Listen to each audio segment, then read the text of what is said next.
The next big idea for Design for Planet is designing at the bioregional or planetary scale.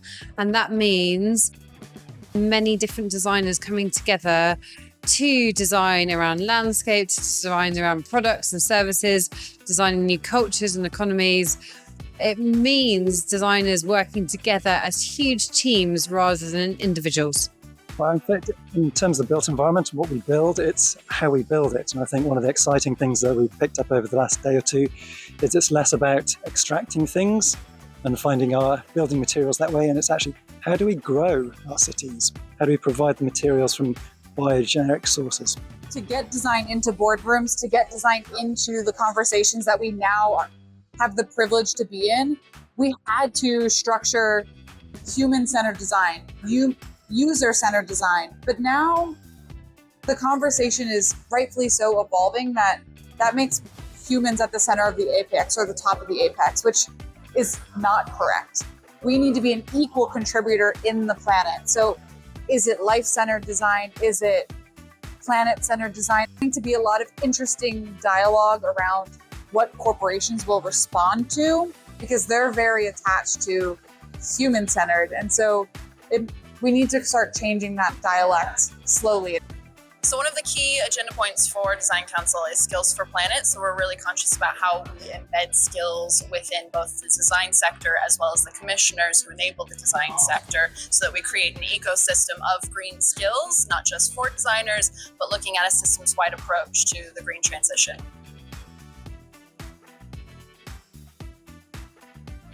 I think the biggest challenge right now is that design is boring. We have corporate designers who are pushing Post-it notes, maybe on Figma, maybe on Miro, maybe on an actual wall.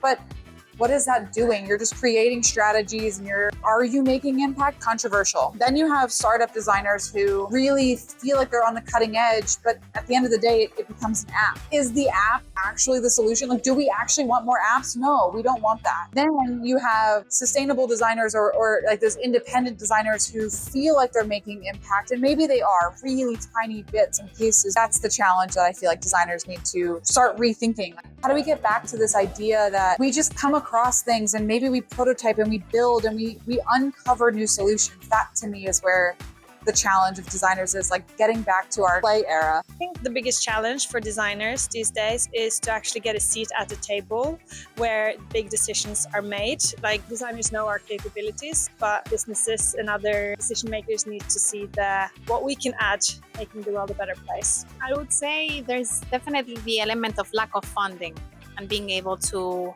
sustain their ideas and get back up when it comes to policy making, governments, and other businesses. Find the best balance between technology and also like in comparison with the people.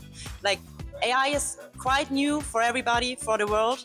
And how do we deal with all of the new technologies, with the security awareness, like all of these topics we need to keep in mind, and also like push the people forward, studying, learning, like push yourself like to the next level. So 43% of designers self-identify that they don't have the green skills to support the green transition. So we want to make sure that we are upskilling them at every stage of their career. So we're reaching young designers, we're reaching those in higher education, as well as those already in their career and helping progress them through the system.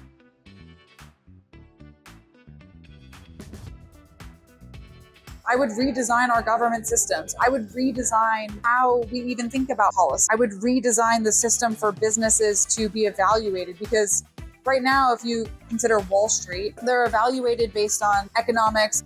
Why isn't sustainability a number that impacts Wall Street?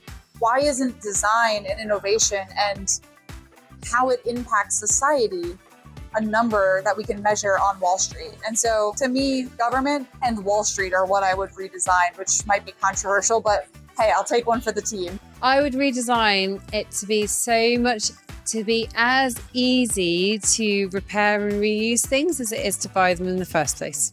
I would decarbonize our mobility. I'm currently working on redesigning cemeteries, or how we memorialize our loved ones. It would be to involve communities in the design process much earlier. So bringing them into the process much earlier ensures that the needs are actually met and become part of the briefs, so that we're designing for communities and with communities and involving them much sooner in the process and much more inclusively. There was a speaker who spoke about how he was turning seaweed into packaging that was edible. He was making the packaging and then eating it live on stage. It was wild. Soil as a technology that can actually do more than the thing that humans can. I think biomimicry and actually growing things and being much more responsive to the lessons that nature can teach us, both in terms of creating things and also getting rid of them at the end of their life and being able to reuse things. There's some really interesting pilots happening, identifying small-scale development site, and it's a means to unlock those spaces much quicker rate, bring in small to medium house builders to respond to those sites so that we can deliver on the government's housing target in a way that's much more agile than the current structures. I mean, this is everything, right? I can't remember the stat, but about 80% of people are going to be living in cities in about 30 years' time. So cities bring it all together. They are a place of communion between different people, traditionally with nature. That's been forgotten in the last 200 years, but actually we need to reinvite nature back into our cities to see people as part of nature and living all together. They're a place of innovation. Cities have a huge role because they're the places where people understand the types of changes that will affect their lives and the quality of their lives. So for bold mayors to take steps forward in terms of the green transition, which actually make a difference to people's lives, and cities can prove that this is a more positive route and a more positive path on which to pursue. The city is the ecosystem that exists where a designed product, where a human, where a business, where an architectural element live, and they have the power to create the policy at a local level. National governments exist, but it's the city governments that make the real impact. It's your city officials that really can drive change in the way that humans show up every day. So I think cities play a really key part in helping understand what has happened before. So doing a sort of post-occupancy evaluation. How do cities develop? How do they grow? How do they expand? How do we plan for community and build for communities that don't already exist? And how we can take some of those best practice principles into looking at future development opportunities. That we'll stop working on computers, to be honest. Making the sustainable choice the easy choice. Designing services and products that put both people and the planet in the center of the conversation. Being in the room to say that design is important early enough for it to make a difference. Taking a systems-based approach. My hope is that the work that we can do as Design Council, as the World Design Organization, as all the businesses and companies involved in the room here today and yesterday, those are the people that make the real change. And I hope that what we've laid out or what we've inspired people may in some way become something that really benefits humanity in the future.